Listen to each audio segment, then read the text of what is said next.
Hello everyone, मैं ब्रजेश कुमार अपने YouTube channel GK by Brajesh पे स्वागत करता हूं। ये दृष्टि पार्ट 2 वीडियो लेकर मैं आपके सामने आया हूं। दोस्तों, इससे पहले हम लोगों ने राष्ट्रीय परिदृश्य का पार्ट 1 देख लिया था और उम्मीद है कि आप लोगों ने देख लिया होगा। और ये जो दृष्टि मैगजीन आँख वाली आती है, इसको डिटेल में हम लोग यहाँ पर चर्चा कर रहे हैं राष्ट्रीय न्यूज़ का। तो जो लोग अभी तक पहला वीडियो नहीं देखे हैं, प्लीज़ पहला वीडियो देख लें और उसके बाद ये हम लोग सेकेंड पार्ट यहाँ पर शुरू करेंगे। और जो इस दृष्टि पार्ट का वन लाइनर है, जो सबसे पहले दिया हुआ है, उसके 5 वीडियो मैंने अलग से बनाकर एक प्लेलिस्ट बना दी, आप जाकर जेके बाय ब्रजेश यूट्यूब चैनल पर देख सकते हैं। ठीक है, तो चलिए बिना किसी देरी के इसको शुरू करते हैं। जो लोग नए प्लीज़ चैनल को सब्सक्राइब करें। तो यहाँ पर हम लोग ये इसका अद्यतन कर रहे हैं। देखिए, राष्ट्रीय परिदृश्य कर रहे हैं। तो हम लोगों ने यहाँ पर स्वच्छता सर्वेक्षण से शुरुआत करी थी दोस्तों, और हम लोगों ने यहाँ पर राष्ट्रीय हल्दी बोर्ड तक पढ़ लिया था। अब हम लोग नारी वय वंदन शक्ति पढ़ेंगे। देखिए, इसमें इतने सारे टॉपिक हम लोगों ने कवर कर लिए, किसी भी टॉपिक को छोड़ा नहीं जाएगा और एक एक करके हम लोग यहाँ पर राष्ट्रीय अंतर्राष्ट्रीय परिदृश्य को पढ़ेंगे। ठीक है, तो देखिए यहाँ पर हम लोगों ने दोस्तों राष्ट्रीय हल्दी बोर्ड का गठन हम लोगों ने यहाँ पर पढ़ लिया था। और हमने ये भी देखा था कि महाराष्ट्र, तेलंगाना, कर्नाटक, तमिलनाडु प्रोडक्शन में सबसे आगे हैं। तो यहाँ पर हम लोग नारी शक्ति वंदन देखेंगे। तो ये क्या है कि विगत वर्ष के दौरान लोकसभा और राज्य विधानसभाओं में महिला आरक्षण विधेयक को पेश करने के कई प्रयास किए गए थे। और 11वीं लोकसभा जब बनी थी तो उस समय के एच.डी. देवगौड़ा जो प्रधानमंत्री थे, उन्होंने 12 सितंबर 1996 को प्रयास किया था। उसके बाद 12वीं लोकसभा में अटल बिहारी वाजपेयी जी ने प्रयास किया।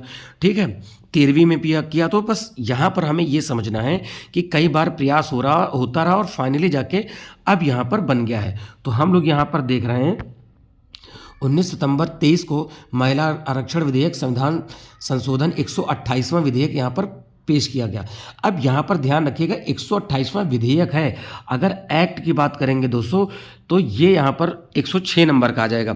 रीज़न ये है कि विधेयक जब सदन में प्रस्तुत किया जाता था वो विधेयक होता है, और लोकसभा, राज्यसभा और राष्ट्रपति से हस्ताक्षर होने के बाद ये क्या होता है कि एक्ट बन जाता है। तो 20 सितंबर को इसे लोकसभा के द्वारा पारित किया गया और 21 सितंबर को ये राज्यसभा के द्वारा पारित किया गया, और बाद में 28 तारीख को राष्ट्रपति जी ने साइन किया, जिसके बाद ये 106 नंबर का एक्ट बन गया।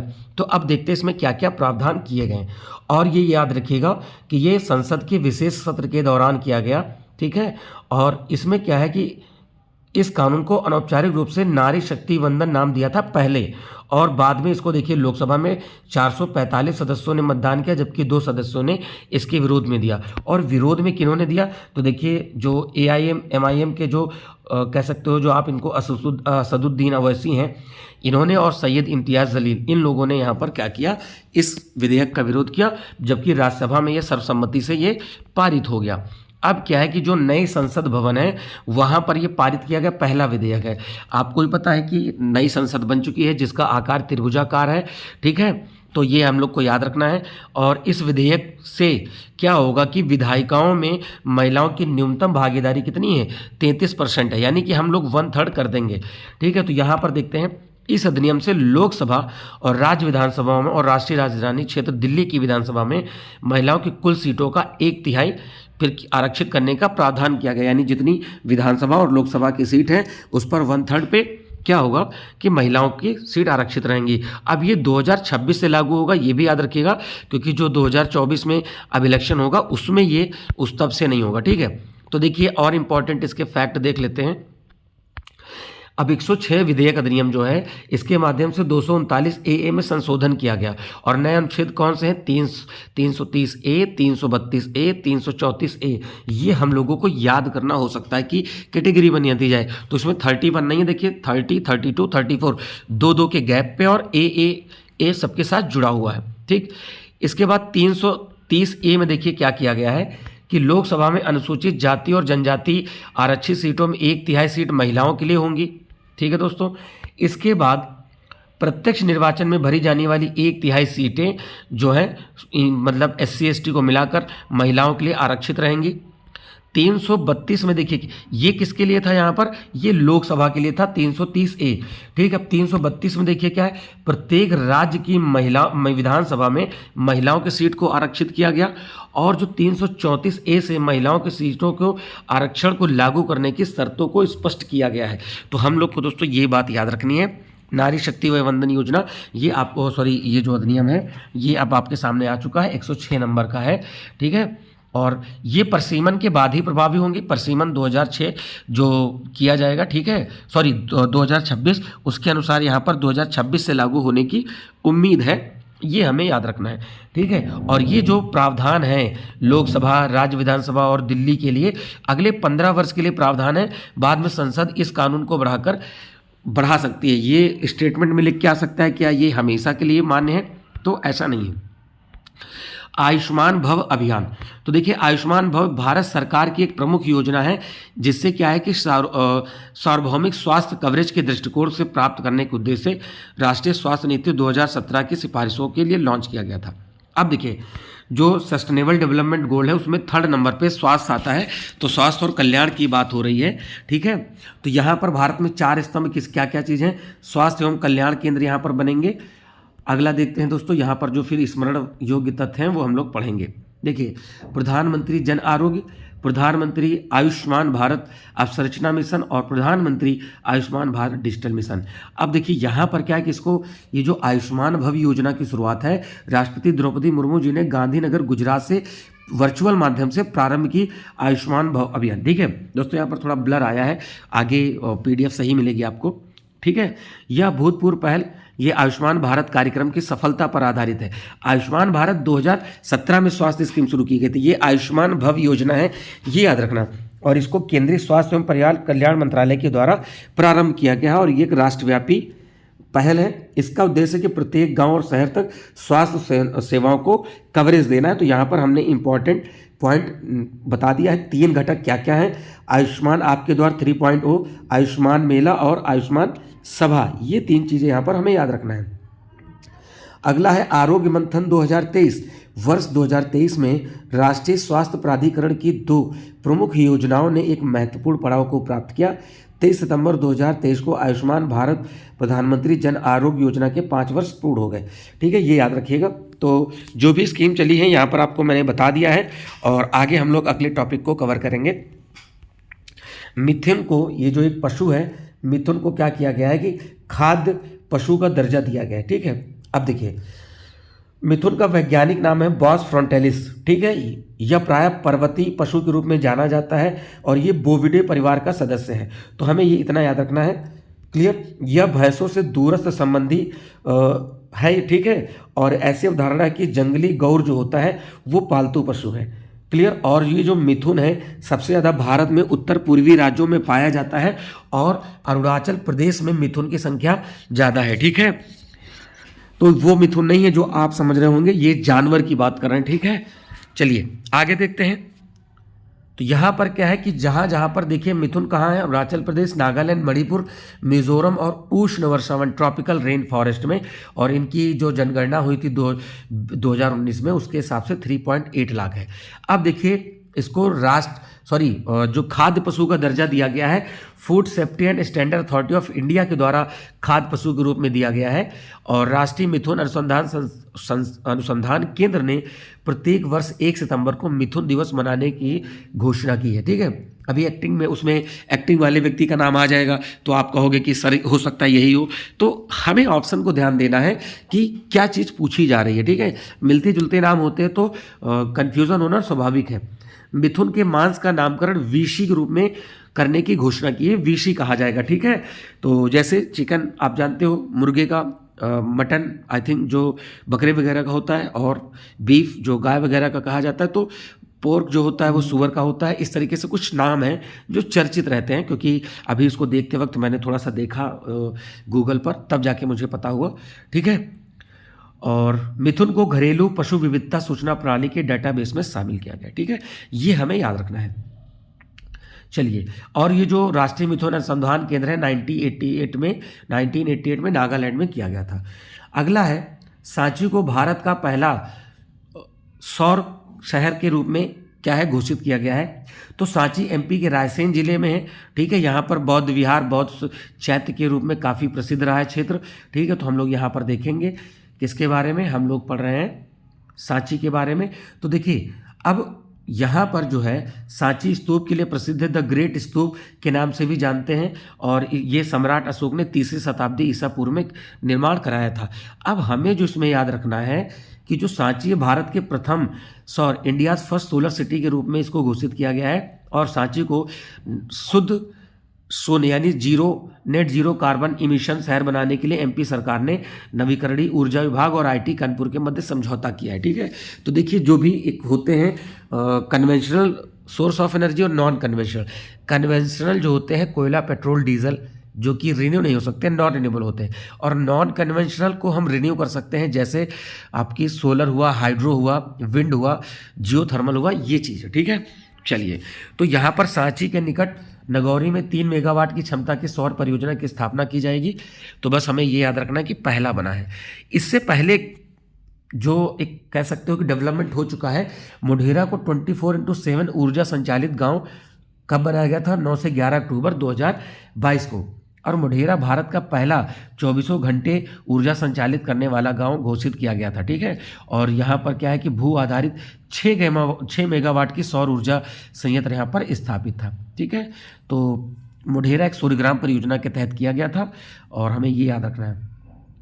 अगला प्रश्न है, एनसीईआरटी को डीम्ड विश्वविद्यालय का दर्जा दिया गया है। ठीक है, तो अब यहाँ पर हमें समझना है यूजीसी की सलाह पर। देखिए हमारे यहाँ यूनिवर्सिटी ग्रांट कमीशन है जो इन सब चीज़ों को देखती है, इसके हिसाब से यूनिवर्सिटी का दर्जा देना है या नहीं देना है।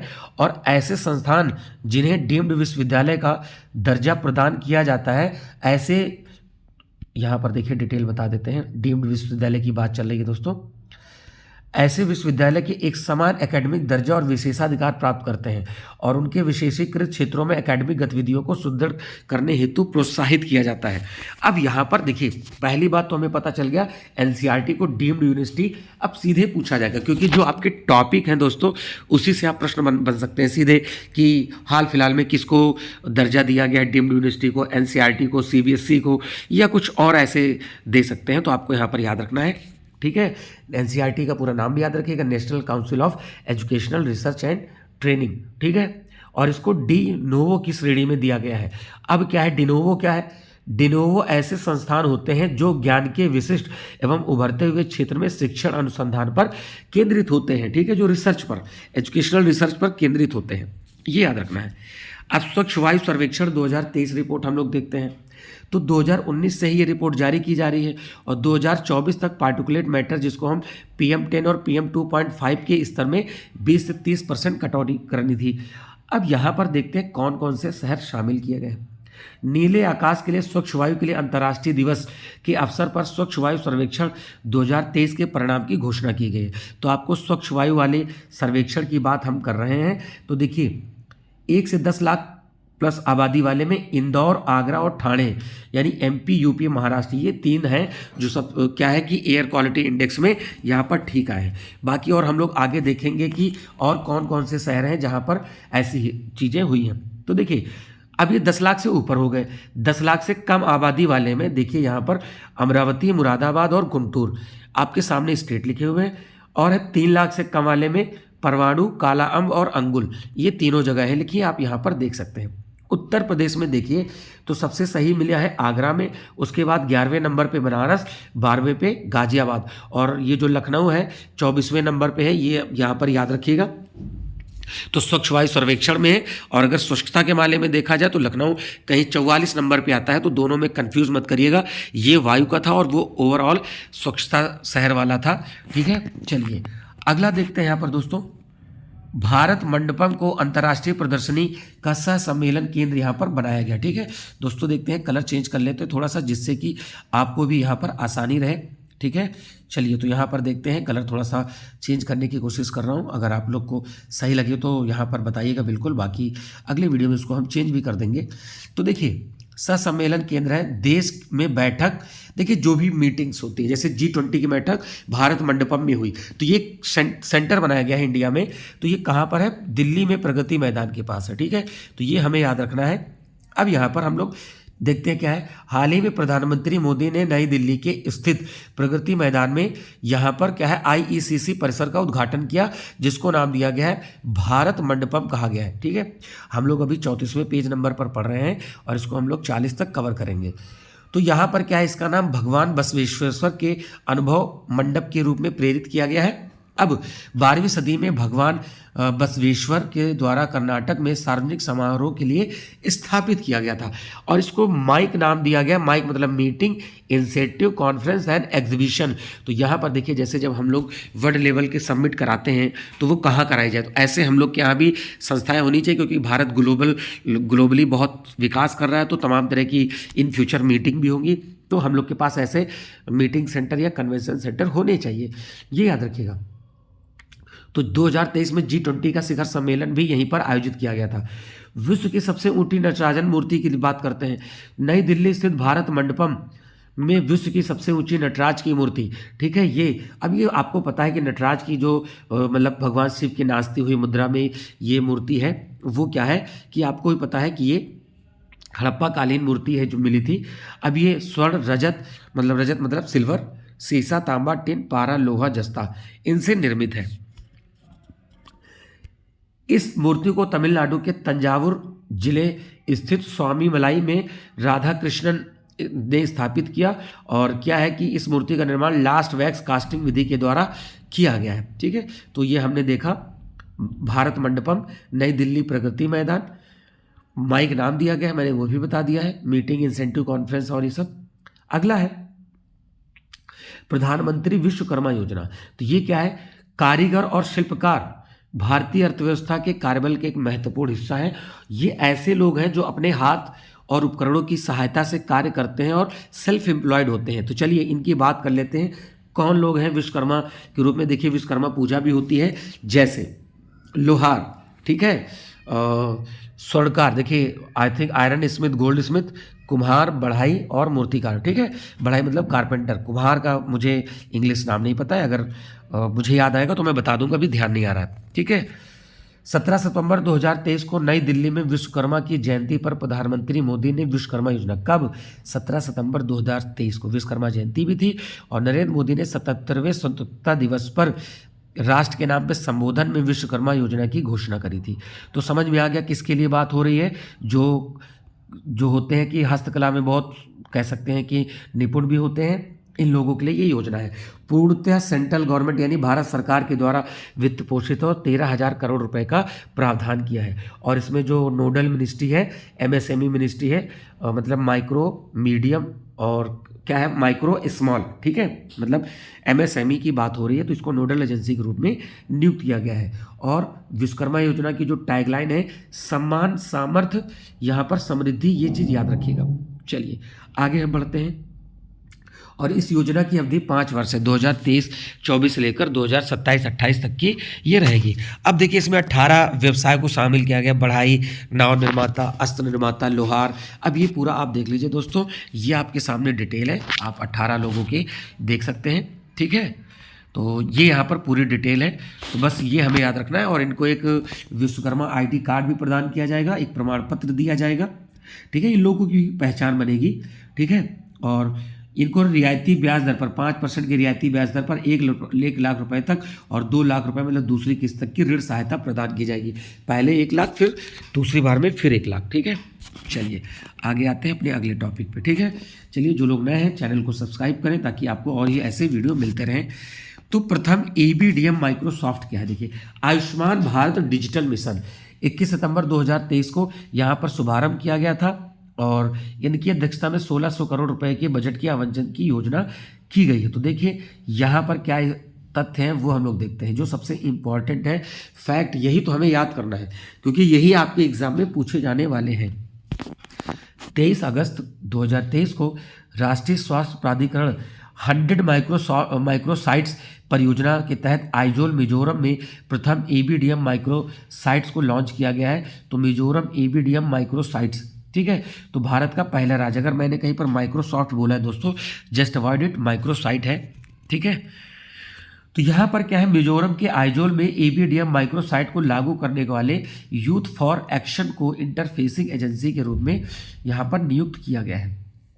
इसमें क्या होगा देखिए, तो जो छोटी और मीडियम लेवल की क्लिनिक है, नर्सिंग होम है, अस्पताल है, प्रयोगशालाएं हैं, फार्मेसी है, स्वास्थ्य सुविधाओं को एक समूह है जो ईबीडीएम सक्षम है मरीजों को डिजिटल स्वास्थ्य सेवाएं उपलब्ध कराते हैं। ठीक है, अब तो देखिए ड्रोन वगैरह से भी दवाई सप्लाई की जाती है। ठीक है, तो हालांकि उसके लिए बहुत कॉस्टली पड़ता है और इवन अभी उस रूप से हमारे यहाँ उतनी सुविधाएं नहीं है, बट फ्यूचर में इसकी पूरी संभावना है कि ड्रोन सुविधा उपलब्ध कर दी जाएगी। तो जो कभी जाम या ट्रैफिक वगैरह से किसी को इम्पोर्टेंट दवा नहीं मिल पाती तो वो क्या है कि मिल जाया करेगी समय से।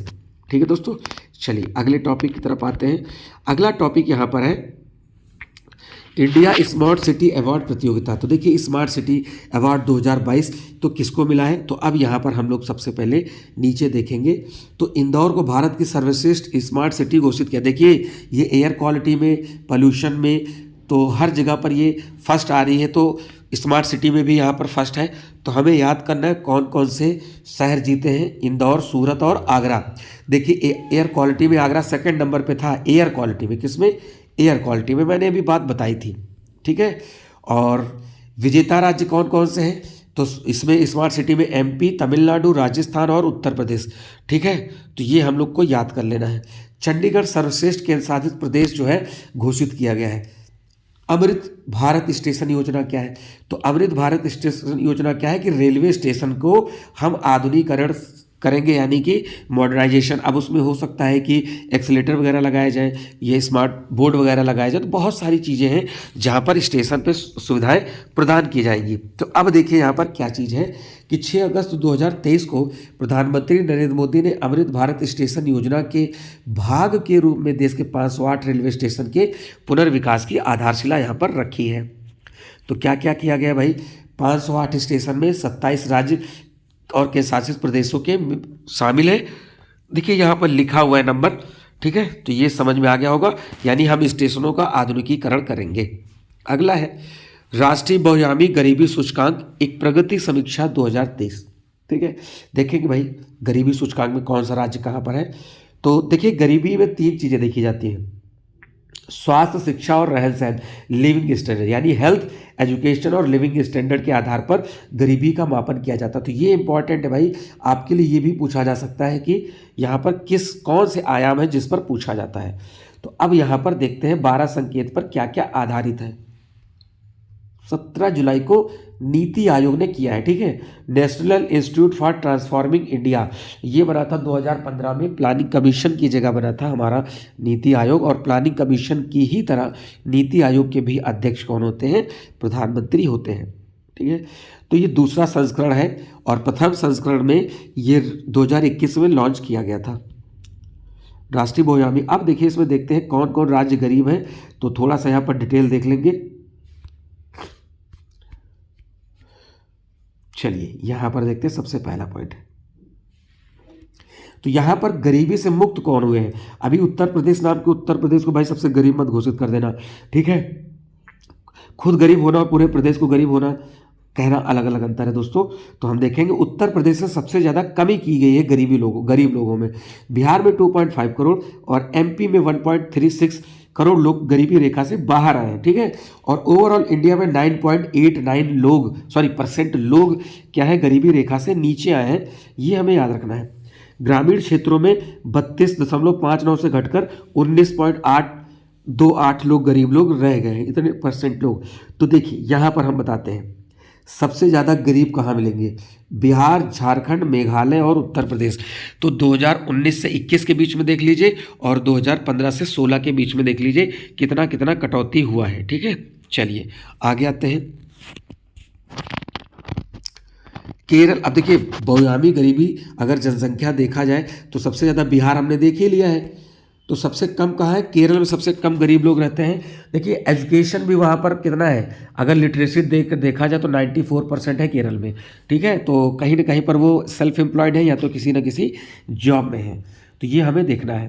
ठीक है। सबसे ज़्यादा जहाँ कमी की गई तो वो बता दिया आपको, बिहार, एमपी, उत्तर प्रदेश, उड़ीसा, ये यहाँ पर सबसे ज़्यादा कमी की गई है। और सबसे ज़्यादा गरीबी में बिहार, मेघालय और ये हमने उत्तर प्रदेश वगैरह अभी आपसे बता दिया। यहाँ पर ये आपके सामने स्टेट कौन से, बिहार, झारखंड, मेघालय और उत्तर प्रदेश।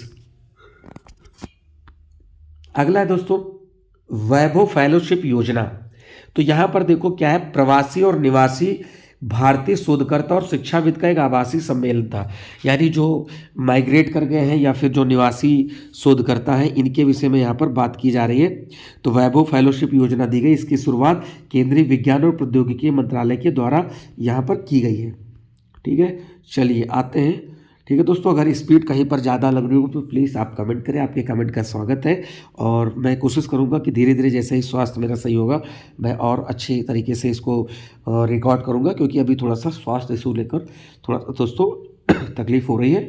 ठीक है, बट आप इसको मैगजीन साथ में रखकर करते जाइए।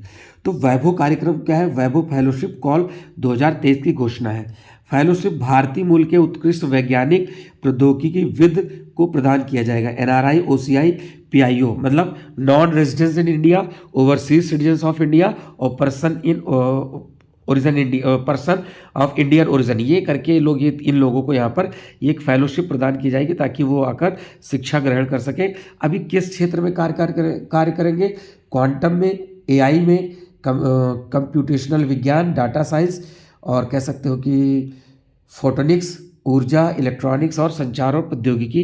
ये यहाँ पर 8 क्षेत्र हैं जहाँ पर ये काम, 10 क्षेत्र हैं जहाँ पर काम किया जाएगा। ठीक है, चलिए अगले पे आते हैं। यहाँ पर क्या है, माहिर कह सकते हो या महिर, जैसा आप प्रोनाउंसिएट करना चाहें। तो माहिर क्या है, mission on advance high impact research. तो देश में ऊर्जा के क्षेत्र में नवीनतम और उभरती हुई प्रौद्योगिकियों पर अत्याधुनिक उच्च प्रभाव अनुसंधान संचालित किए जाने की तत्काल आवश्यकता है। तो भैया ऊर्जा के क्षेत्र से संबंधित है। पूरा नाम है, देखो जून 2023 में मिशन लॉन्च किया गया, mission on advance high impact research, माहिर नाम का राष्ट्रीय मिशन। क्या करेगा, केंद्रीय विद्युत मंत्रालय और रिन्यूएबल एनर्जी, रिन्यूएबल और कह सकते हो कि ये न्यू और रिन्यूएबल रिसोर्स मिनिस्ट्री के द्वारा शुरू किया गया है। और ये 5 वर्ष यानी 2023 से लेकर 28 तक की ये कार्य करेगा। अगला देखते हैं, यहाँ पर इसी को पूरा करते हैं। इस योजना का उद्देश्य है कि भारत को उन्नत विद्युत प्रौद्योगिकी हेतु विनिर्माण केंद्र बनाना है। तो एपेक्स कमेटी और यहाँ पर तकनीकी कार्य क्षेत्र समिति, यहाँ पर क्या है ये चीज़ समझना है। ठीक है, शीर्ष समिति जो यहाँ पर आप देख रहे हैं, इस मिशन के तहत निर्मित होने वाली प्रौद्योगिकियों और उत्पादों पर विचार विमर्श करेगी। ठीक है, अभी ये उतना आपके लिए इंपॉर्टेंट है। इसका सचिवालय कहाँ पर मिलेगा, आपको बेंगलुरु में मिलेगा। राष्ट्र खाद्य सुरक्षा सूचकांक देखेंगे, फूड सेफ्टी सिक्योरिटी में कौन सा स्टेट आगे है। अभी मैंने एक बताया था शुरुआत में, किसी पशु को बताया था कि वो खाद्य पशु का दर्जा मिला है, FSSAI ने दिया था। तो वो क्या था, मिथुन था, जो कि अरुणाचल प्रदेश में मिल रहा था। तो कुछ चीज़ें पुरानी रिवाइज करते रहिएगा, तभी तो पता चलेगा कि हमने जो पढ़ा है वो हमें कितना याद है दोस्तों। तो वो आपको बहुत ज़रूरी है और मेरी पूरी कोशिश रहेगी कि एक सिलसिलेवार चीज़ें कराएं। और भले आपको 10 दिन लग जाए, 12 दिन लग जाए बताने में, हालांकि आप खुद से भी पढ़ना चाहेंगे तो पढ़ेंगे, बट मैं चीज़ों को, इंपॉर्टेंट चीज़ें फोकस कर रहा हूँ जो पिछले प्रीवियस ईयर में आती रही चीज़ें, और आप उसको जल्दी कवर कर सकते हैं। ठीक है, चलिए आगे बढ़ते हैं। Food safety and standards authority of India के द्वारा प्रतिवर्ष जारी किया जाता है। 2019 में विश्व खाद्य सुरक्षा दिवस 7 जून के अवसर पर जारी किया गया था पहली बार। तो देखो भैया, देख लेते हैं केरल। देखो ये सब क्या है, खाने के मामले में ये राज्य फूड सिक्योरिटी में आगे हैं। ठीक है, देखो तो कुल अंक कितने मिले हैं, तो केरल, पंजाब, तमिलनाडु, MP और उत्तर प्रदेश। अब ये राज्य ऐसे हैं जहाँ पर अनाज की कमी नहीं है और ये फिर चीज़ों को मैनेज सही से कर लेते हैं। ठीक है, अब देखो छोटे राज्य में गोवा, मणिपुर, सिक्किम, गोवा, मणिपुर और सिक्किम यहाँ पर है। आगे पे आते हैं दोस्तों। अब देखिए दोस्तों, ये मोबाइल से मैं कवर कर रहा हूँ तो आपको थोड़ा सा समस्या होती होगी, बट प्लीज़ मैनेज करें। तो छोटे राज्यों में मिजोरम अंतिम स्थान पर है, केंद्र शासित प्रदेश में जम्मू, दिल्ली, चंडीगढ़, ठीक है, और लक्षद्वीप सबसे अंतिम स्थान पर रहा। अगला है निष्पादन ग्रेडिंग सूचकांक 2.0। ठीक है, तो किस बात के लिए भाई निष्पादन ग्रेडिंग सूचकांक, स्कूल शिक्षा और साक्षरता विभाग ने स्कूल शिक्षा के क्षेत्र में परिवर्तनकारी बदलाव को उत्प्रेरित करने के उद्देश्य से निष्पादन ग्रेडिंग सूचकांक को डिज़ाइन किया गया है। तो ये हमें आपको याद रखना है, ठीक है। तो देखिए, याद करने वाली बात है कि राज्य और केंद्र शासित प्रदेशों को रैंकिंग के बजाय क्या किया जाए, ग्रेडिंग प्रदान की गई है। तो ये याद रखना है। उच्चतम ग्रेड जिसे कहा गया वो 1000 अंकों में 940 से अधिक अंक प्राप्त करे, ठीक है। तो इस तरीके से कुछ कैटेगरी बनाई है, तो ये हम लोग को यहाँ पर देख लेना है। और देखो यहाँ पर दिया है ना ग्रेड दक्ष, उत्कर्ष, ठीक है। तो यहाँ पर क्या है कि प्रचेष्ट और उत्तम तक यहाँ तक कोई आया ही नहीं। तो यहाँ पर देखिए प्रचेष्ट में चंडीगढ़ और पंजाब आए हैं, और प्रचेष्ट 3 में ये सब राज्य हैं। आकांक्षी में देख लीजिए, ये सामने आपके लिस्ट है, ठीक है। तो थोड़ा सा अटपटा टॉपिक है, लेकिन बट अपने सिलेबस में है तो हम लोग को पढ़ना पड़ेगा। देखिए, इंडिया रैंकिंग 2023 की बात कर रहे हैं, तो केंद्रीय शिक्षा मंत्रालय के अंतर्गत नेशनल इंस्टीट्यूट रैंकिंग फ्रेमवर्क 29 सितंबर 2015 को ये दी गई थी। अब ये क्या है, और 2016 से इसका प्रथम संस्करण जारी हुआ था। क्या है भाई, इसमें क्या दिक्कत है, समझते हैं। केंद्रीय शिक्षा मंत्रालय ने नेशनल इंस्टीट्यूशनल रैंकिंग फ्रेमवर्क के अंतर्गत देश में उच्च शिक्षण संस्थानों को इंडिया रैंकिंग्स 2023 जारी की गई थी, और इसका ये क्या है, 8वां संस्करण है। तो हमें देखना है कि नेशनल इंस्टीट्यूशनल रैंकिंग फ्रेमवर्क में समग्र कॉलेज, विश्वविद्यालय और अनुसंधान नवाचार, इन कैटेगरी में सबको रैंक प्रदान की जाती है कि इनोवेशन कैटेगरी में टॉप का कौन देश है, अनुसंधान में कौन सा है, विश्वविद्यालय में कौन सा है, ये चीज़ है। तो हम लोग इसकी पूरी लिस्ट देखते हैं जो हमारे लिए इंपॉर्टेंट है दोस्तों। इसके बाद बस लास्ट पेज है, थोड़ा सा धैर्य बनाए रखें क्योंकि ये आपसे पूछा जाता है। तो देखिए, मैं यहाँ पर बता दे रहा हूँ। इंडिया रैंकिंग में IIT मद्रास, भारतीय विज्ञान संस्थान, भारतीय प्रौद्योगिकी संस्थान, चेन्नई, बेंगलुरु, नई दिल्ली, इनको हमें याद कर लेना है। और उसके बाद दोस्तों मैं यहाँ पर अब डिटेल पढ़ता हूँ। सबसे पहले देखो, अगर उत्तर प्रदेश की बात करें तो उत्तर प्रदेश का केवल एक संस्थान IIT कानपुर को 5वां स्थान मिला है। समग्र ओवरऑल श्रेणी में बाहर स्थित IIT पटना को 66वीं रैंक मिली है, और भारतीय विज्ञान संस्थान बेंगलुरु को विश्वविद्यालय, अगर यूनिवर्सिटी लेवल पे देखा जाए तो ISC बेंगलुरु को फर्स्ट मिला है। और यहाँ पर क्या है कि समग्र श्रेणी में IIT पटना यहाँ पर टॉप पे है। कॉलेज में मिरांडा हाउस, ठीक है, यहाँ पर देखिए मिरांडा हाउस दिल्ली, अनुसंधान रिसर्च में ISC बेंगलुरु, इनोवेशन में IIT कानपुर, और इंजीनियरिंग में यहाँ पर देखिए किसे मिला है, IIT मद्रास को फर्स्ट रैंकिंग मिली है। मैनेजमेंट में IIM अहमदाबाद, फार्मेसी में राष्ट्रीय औषधि शिक्षा अनुसंधान संस्थान हैदराबाद, और चिकित्सा में अखिल भारतीय आयुर्विज्ञान संस्थान, जिसको हम एम्स भी बोलते हैं, ठीक है। और दंत चिकित्सा यानी डेंटल में, तो डेंटल में कौन टॉप किया है, तो Savita institute of medical and technical sciences Chennai. विविध विषय में शीर्ष स्थान मिला है national law school of India university Bengaluru. वास्तुकला में IIT रुड़की, और एग्रीकल्चर में भारतीय कृषि अनुसंधान संस्थान, जो ये होगा नई दिल्ली, ठीक है दोस्तों। चलिए आगे आते हैं। अब नई संसद भवन का उद्घाटन भी पढ़ लेते हैं, बहुत जरूरी है हम लोगों के लिए। देखिए, हम लोग कॉलोनियल एरास के दौरान से ही देखिए यहाँ पर एडविन लुटियंस और हर्बर्ट बेकर ने क्या किया था, सेंट्रल विस्टा परिसर का एक परिकल्पना की थी, और 1931 में इसको बनाया गया। और इसमें क्या क्या शामिल था, राष्ट्रपति भवन, संसद भवन, नॉर्थ और साउथ ब्लॉक, और अभिलेख कार्यालय था। तो यहाँ पर बाद में अब देखिए क्या किया गया है कि 28 मई 2023 को प्रधानमंत्री नरेंद्र मोदी ने नए संसद भवन का उद्घाटन किया, और इस पर 75 रुपये का सिक्का और स्मारक टिकट भी शामिल किया। 75 वर्ष इसलिए किया गया कि भाई 75 वर्ष पूरे हो गए हैं हम लोग की आज़ादी के, और 75 से लेकर 100 तक हम लोग क्या मनाएंगे, अमृतकाल मनाएंगे, जो कि हमने पिछले वीडियो में पहले पार्ट में आपको राष्ट्रीय परिदृश्य में बता रखा है। तो यहाँ पर क्या है, नए संसद के उद्घाटन पर लोकसभा में स्पीकर की कुर्सी के ठीक बगल में सेंगोल रखा गया, जो चोल साम्राज्य का एक कह सकते हो कि सिंबल भी था। तो यहाँ पर अब देखो, ये त्रिभुजाकार में नई संसद भवन है, एरिया 64,500 वर्ग है, इसके 3 एंट्री गेट है, ज्ञान द्वार, शक्ति द्वार और कर्म द्वार, ठीक है। ज्ञान, कर्म और शक्ति, ये आपके लिए इंपॉर्टेंट रहेगा। लोकसभा में जो कैपेसिटी है 888 सदस्य, ऐसा इसलिए दोस्तों क्योंकि देखिए आगे आने वाले 100 सालों में भी ये रहेगा। तो मान लीजिए परिसीमन होता है, लोकसभा सीटें बढ़ती हैं, तो उस स्थिति में सीटें बढ़ने की स्थिति में यहाँ पर बैठने की व्यवस्था रहे। और राज्यसभा में 384 सदस्यों की बैठने की क्षमता होगी।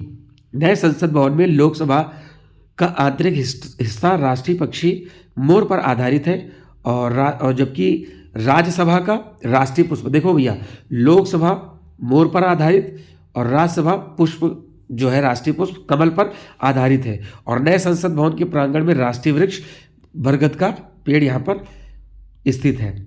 अगला है, यहाँ पर देखते हैं, अब सेंगोल के बारे में थोड़ा देख लेते हैं, फिर इस वीडियो का अंत करेंगे क्योंकि ऑलरेडी 34 मिनट का हो गया। फिर इसका तीसरा पार्ट आएगा, अंतर्राष्ट्रीय परिदृश्य का, राष्ट्रीय परिदृश्य का तीसरा पार्ट। फिर हम लोग आगे और पार्ट पे चलेंगे, इंटरनेशनल इवेंट पे चलेंगे और चीज़ें हम लोग देखेंगे। चलिए आइए इसको ख़त्म कर लेते हैं दोस्तों।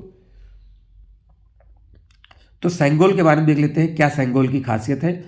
तो संसद भवन ने सेंगोल की स्थापना, देखिए जब 14 अगस्त 1947 को भारत से पाकिस्तान अलग हुआ तो उस दिन भारत की को भी क्या किया गया, एक स्वतंत्रता की पूर्व संध्या पर सेंगोल दिया गया ताकि अगले दिन हम लोग जब आज़ादी का जश्न मनाए तो एक प्रतीक के रूप में सत्ता सौंपी गई थी, वो सेंगोल के माध्यम से। ये तमिल आदिनम एक धार्मिक मटके द्वारा पंडित जवाहरलाल नेहरू को सौंपा गया था, जो अंग्रेजों से भारत के सत्ता हस्तांतरण का प्रतीक था, ठीक है। और 1947 में नेहरू को प्राप्त सेंगोल की लंबाई जो थी वो 5 फीट की थी और उस पर सोने की परत चढ़ाई गई थी। 14 अगस्त 47 को पंडित नेहरू के द्वारा सेंगोल से प्राप्त करने के बाद इसे इलाहाबाद संग्रहालय में रखा गया था, ठीक है। और ये 2023 में नरेंद्र मोदी ने भी इस उद्घाटन में लोकसभा अध्यक्ष के समीप ऐतिहासिक स्वर्ण राजदंड सेंगोल के रूप में यहाँ पर स्थापना की गई।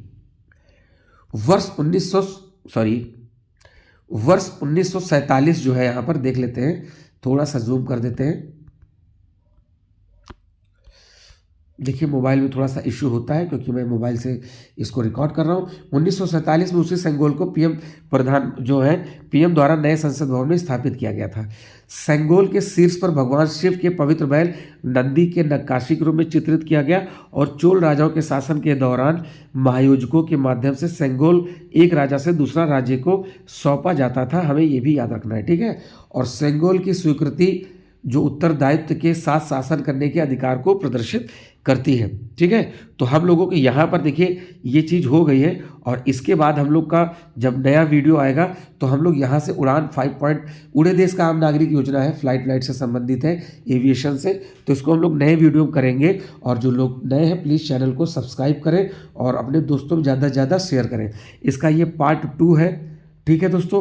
1 मैंने पहले ही अपलोड कर चुका हूँ और जो लोग अभी तक नहीं देखे प्लीज़ जाके GK by Brajesh YouTube channel पर देख लें। और इस मैगजीन को मैं धीरे धीरे ही इसी तरीके से कवर कराऊंगा और आप मैगजीन में इंपॉर्टेंट पॉइंट टिक करते चलिए, इसीलिए मैंने इसको पहले खुद से पढ़कर यहाँ पर अंडरलाइन किया जिससे कि आपको थोड़ा सा हेल्प मिल सके, ठीक है दोस्तों।